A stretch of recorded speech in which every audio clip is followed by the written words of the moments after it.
तुम कहते हो हजरत मोहम्मद ने भी धर्म के खातिर तलवार उठाई। जरूर उठाई, मगर धर्म कहां बचा? धर्म कहां है? उनकी तलवार का ही तो यह परिणाम हुआ कि मुसलमान खूंखार हो गए। उनकी तलवार का ही तो यह परिणाम हुआ कि आज 1400 वर्षों से मुसलमानों के कारण सारी पृथ्वी पर रक्तपात हुआ, गले कटे, लोग मरे, अब भी जारी है। और धर्म के नाम पर जब हत्याएं होती हैं तो हम गुपचुप पी जाते हैं, जहर को यूं पी जाते हैं जैसे अमृत पी रहे हो। आयतुल्लाह खुमैनी ने, जो कि हजरत मोहम्मद के प्रतिनिधि हैं, अब इमाम है, इस एक वर्ष में कितने लोग मारे, कुछ हिसाब है? और दुनिया में कोई विरोध भी नहीं करता, सबकी जबानें बंद है। रोज ईरान में लोग सूली पे लटकाए जा रहे हैं, रोज लोग मारे जा रहे हैं, लेकिन धर्म के लिए हो रहा है। तुम कहते हो सारी पृथ्वी पर रक्त। लोग बड़े बेईमान, वो आदमियों को तो धोखा देते ही हैं, परमात्मा को भी धोखा दे। गुलाब की झाड़ी से फूल तोड़ ले, परमात्मा के चरणों में चढ़ा दे, अपना कुछ लगता ही नहीं। फूल था झाड़ी का, चरण परमात्मा के, अपना कुछ लेना देना नहीं। और सोचते हैं कि बहुत कुछ काम करा है, प्रार्थना करा है, पूजा करा है। अपना फूल चढ़ाओ, चैतन्य का, प्रेम का, ध्यान का, अपनी जीवन ऊर्जा को चढ़ाओ। अगर पत्नी ऐसा कहे किसी की भी कि माता पिता की सेवा नहीं करनी, तो उसकी बात ना मानो। माता पिता पहला अधिकार पत्नी का नहीं, पहला अधिकार माता पिता का है कि जिन्होंने मुझे पैदा किया और जिन्होंने मुझे पति बनने लायक तेरे बनाया, उनकी सेवा नहीं छोड़ेंगे, उनकी सेवा ना छोड़। ಎಲ್ಲವೂ ಮಾಯೆಯಾದರೆ ಹಾಗಾದರೆ ನಿಜ ಯಾವುದು? ದೇವಿ ಶಿವನನ್ನು ಕೇಳಿದರು. ಈ ಜಗತ್ತು ಮಾಯೆಯಾದರೆ ನಿಜ ಯಾವುದು? ಅವಳು ಕಾವ್ಯ ಕೇಳುತ್ತಿಲ್ಲ, ಅವಳು ಭ್ರಮೆ ಸುಡುವ ಸತ್ಯ ಕೇಳುತ್ತಿದ್ದಾಳೆ. ಮತ್ತು ಶಿವ ಅವಳಿಗೆ ಸಮಾಧಾನ ನೀಡಲು. सनातन तो वो है जो कण कण की पूजा करता है, लगाव रखे हर प्राणी से, हर जीव की रक्षा करता है। पर देखो इस समाज को अब कैसी इनकी सोच है, जीव का। ये गाना सालों पहले गाया गया था, लेकिन ये गाना का मतलब आज सच होता दिख रहा है। आप सभी भी सुने इस गाना को। ये हमको और तुमको खूब लड़ाएंगे, ये हमको और तुमको खूब लड़ाएंगे। ये कुर्सी के भूखे देश बेच खाएंगे, हाँ देश बेच खाएंगे। ये राम का नाम लेंगे, रहीम को कोसेंगे। ये राम का नाम लेंगे, रहीम को कोसेंगे। और जो भी बीच में आएगा उसका खून चूसेंगे। ये धर्म का नशा देकर तुमको नचाएंगे, ये देश बेच खाएंगे। ये कुर्सी के भूखे देश बेच खाएंगे, हाँ देश बेच खाएंगे।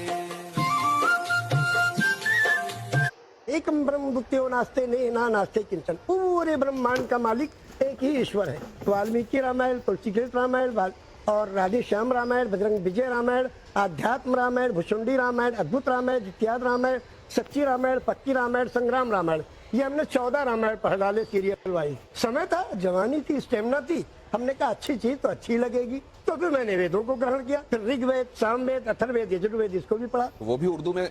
नहीं, उसको हिंदी में पढ़ा। हिंदी में और संस्कृत में मिली जुली भाषा ठीक है, मार्केट में मिलती है। पैसे खर्च करो, ज्ञान तो किसी के बाप का है नहीं, जो चाहे ग्रहण करे। पैसे खर्च करो, अच्छे लोगों के पास जाओ, उनकी संगत में जाओ, ज्ञान मिलेगा। तो मैंने वो भी पढ़ा। फिर 18 पुराणों को पढ़ा। श्री विष्णु पुराण, शिव पुराण, पद्म पुराण, स्कंद पुराण, गरुड़ पुराण, वायु पुराण, सूर्य पुराण, अग्नि पुराण, ब्रह्म वैवर्त पुराण, लिंग पुराण, वामन पुराण, उत्तरभूषण पुराण, काकभूषण पुराण, हरिवंश पुराण, देवी भगवत पुराण, भाष्य पुराण, भविष्य पुराण, मत्स्य पुराण, कल्की पुराण, ये 18 पुराण में। क्या बात। और फिर हमने उसके बाद जब वेदों के मंत्रों को खंगाला, तो अब जैसे वेद का एक मंत्र है, एकम ब्रह्म द्वितीयो नास्ते न नास्ते किंचन। पूरे ब्रह्मांड का मालिक एक ही ईश्वर है, दूसरा कोई नहीं, नहीं था, नहीं है, नहीं होगा, किंचन, किंचा भर भी नहीं। एकम एवं अद्वितीय, वो परमेश्वर, वो प्रभु अकेला है, कोई दूसरा उसका शरीक नहीं। एकम ब्रह्म द्वितीयो एक ही माता की कोख से जन्मे 2 पुत्रों के संस्कारों में इतना अंतर था। एक ही डाली पर खिले 2 पुष्पों में से एक को स्थान मिलता है देवता के चरणों में, तो दूसरे को अर्थी पर। एक ही मेघ की गोद से निकली 2 बूंदें, एक मोती बन जाती है तो दूसरी अंगारे पर गिरकर भस्म हो जाती है। ये सब फल होता है इस सत्य का कि किसे कैसी संगत मिलती है। सत्य कहते हैं सर्वेश्वर, संतान का चरित्र निर्माण बाल्यावस्था में ही होता है। बाल्यावस्था में जो भी विचार मन में बो दिए जाते हैं। अल्लाह ने ये दुनिया बनाई, ये तुम भी मानते हो, और अल्लाह ने अगर ये दुनिया बनाई है तो उस अल्लाह की दुनिया में उस अल्लाह की मर्जी के खिलाफ गैर मुस्लिम आए कहाँ से? अगर गैर मुस्लिम है तो इसका मतलब तुम्हारे अल्लाह में कोई औकात नहीं है। अगर तुम्हारे अल्लाह में औकात है तो सीधे सीधे मुसलमान बना के पैदा करे ना। तुम्हारे अल्लाह में इतनी औकात नहीं है को मुसलमान बना के पैदा कर सके। पहले तुम हिंदू पैदा होते हो, बाद में तुम्हारी मुसलमानी होती है, बाद में तुम्हारी सुन्नत होती है, बाद में तुम्हारा खतना होता है, तब तुम कलमा पढ़ते हो, तब तुम इस्लामिक होते हो। उसके पहले तुम कहाँ हो? ये हुई ना बात। सच्चाई को स्वीकार करो। सच्चाई को स्वीकार करने की हिम्मत होनी चाहिए, इतना गट्स होना चाहिए, इतनी औकात होनी चाहिए, इतना आत्मविश्वास आपको सिर्फ हिंदू परंपराओं में ही मिलता है, अन्यथा कहीं और नहीं मिलेगा। क्या आप जानते हैं, माता पार्वती का जन्म एक बहुत ही सुंदर और दिव्य कथा है। एक समय की बात है जब सती ने अपने पिता के अपमान से दुखी होकर अग्नि में स्वयं को समर्पित कर दिया।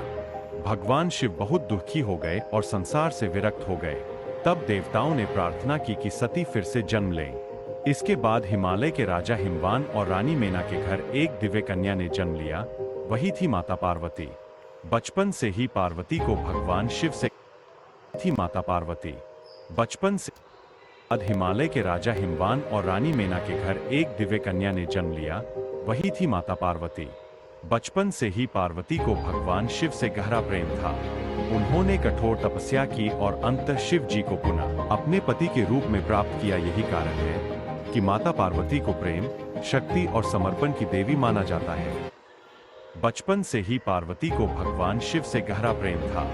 उन्होंने कठोर तपस्या की और अंत शिव जी को पुनः अपने पति के रूप में प्राप्त किया। यही कारण है ने प्रार्थना की कि सती फिर से जन्म स्वयं को समर्पित कर दिया। भगवान शिव बहुत दुखी हो गए और संसार से विरक्त हो गए। तब देवताओं ने प्रार्थना की कि सती फिर से जन्म ले। इसके बाद हिमालय के राजा हिमवान और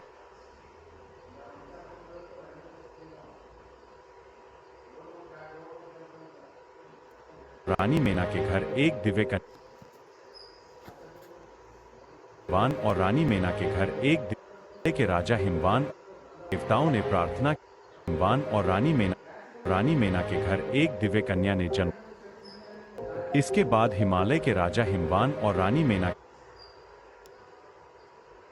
के घर एक दिव्य कन्या ने जन्म लिया, वही थी माता पार्वती। हिमालय के राजा हिमवान और रानी मेना के घर एक दिव्य कन्या ने जन्म लिया। अगर आपका बच्चा 2 से राम के पापा का नाम बताइए। दशरथ जी। राम की मम्मी का नाम बताइए। कौशल्य। रावण के पापा का नाम बताइए। ब्राह्मण थे कोई। मैं बताता हूँ। रावण के पापा का नाम है ऋषि विशर्वा और ऋषि विशर्वा के पापा का नाम है ऋषि पुलसत्व और ऋषि पुलसत्व के पिता जो हैं वो साक्षात ब्रह्मा खुद हैं। तो ब्रह्मा के पुत्र का पुत्र रावण है। फिर वो राक्षस कैसे हो गया? रावण की जो मम्मी उनका नाम था कैकसी और कैकसी थी राक्षस राज सुमाली की पुत्री। तो आप समझ रहे हैं कि जो दशानन है आधा भगवान है और आधा राक्षस। राक्षस का रा और भगवान का वन रावण। राम के पापा का नाम बताइए। दशरथ जी। ಅನೇಕ ಜನರು ಹೇಳ್ತಾರೆ ನಾವು ಹೀಗೆ ಭಕ್ತಿ ಮಾಡುತ್ತೇವೆ, ಸೋಮವಾರ ಮಂಗಳವಾರ ಬುಧವಾರ ಮತ್ತು ಗುರುವಾರ ಏನನ್ನೂ ತಿನ್ನುವುದಿಲ್ಲ, ಶುಕ್ರವಾರ ಶನಿವಾರ ಗರುಡ ಪುರಾಣದಲ್ಲಿ ಬರೆಯಲಾಗಿದೆ ನೀವು ಏನಾದರೂ ಮಾಡುತ್ತಿದ್ದರೆ ದತ್ತಭಕ್ತಿ। इसका तो हम निषेध करते हैं कि जिस रसोई में मांस बना हो उस रसोई में बना हुआ रोटी दाल भी मांस के समान ही अपवित्र माना जाता है। हम उसको मान्यता नहीं देते। वो भोजन तामसिक हुआ। हम तामसिक नहीं, घोर राक्षसी। हाँ वो नहीं, वो आपको रोटी दाल खीर पूड़ी बना के दे रहा है, लेकिन वो पात्र वो रसोई अपवित्र है जिसमें मांस रांधा गया, उस रसोई का भोजन नहीं पाना चाहिए। भले फल फूल खा करके उपवास करके जैसे बने तैसे काम चलाओ, लेकिन ऐसा भोजन नहीं पाना चाहिए। ऐसे भी होटल तो होते होंगे जिनमें भगत सिंह 23 साल की उम्र में फांसी का फंदा चूम करके चले गए। आज 23 साल का लड़का एक ही असमंजस में है कि मेरी गर्लफ्रेंड मुझको छोड़ करके चली गई, मेरा ब्रेकअप हो गया। 24 मार्च को फांसी होनी थी, 23 मार्च को फांसी हो गई। जेलर उनके पास गया और कहा, तो हमसे ऊपर कौन? हमसे ऊपर केवल तीन, एक देवता, उससे ऊपर ऋषि, उससे ऊपर अवतार है। ऊपर वाले जो है वो सुख ही सुख भोग रहे, वहाँ दुख है ही नहीं। देवता, ऋषि और अवतारी सुख ही सुख भोग रहे, वहाँ दुख है ही नहीं। हमसे नीचे कौन है? 83,99,999 योनि हमसे नीचे है। ठीक, एक अपूर्ण है, एक जोड़ दिया तो 84 लाख पूर्ण हो जाए। तो हमसे जो नीचे दुखी दुख, वहाँ सुख नहीं। हमसे जो ऊपर सुखी सुख, वहाँ दुख नहीं। और मनुष्य एक ऐसा प्राणी है पृथ्वी पे 84 लाख योनियों में केवल मनुष्य है जो सुख और दुख दोनों एक साथ।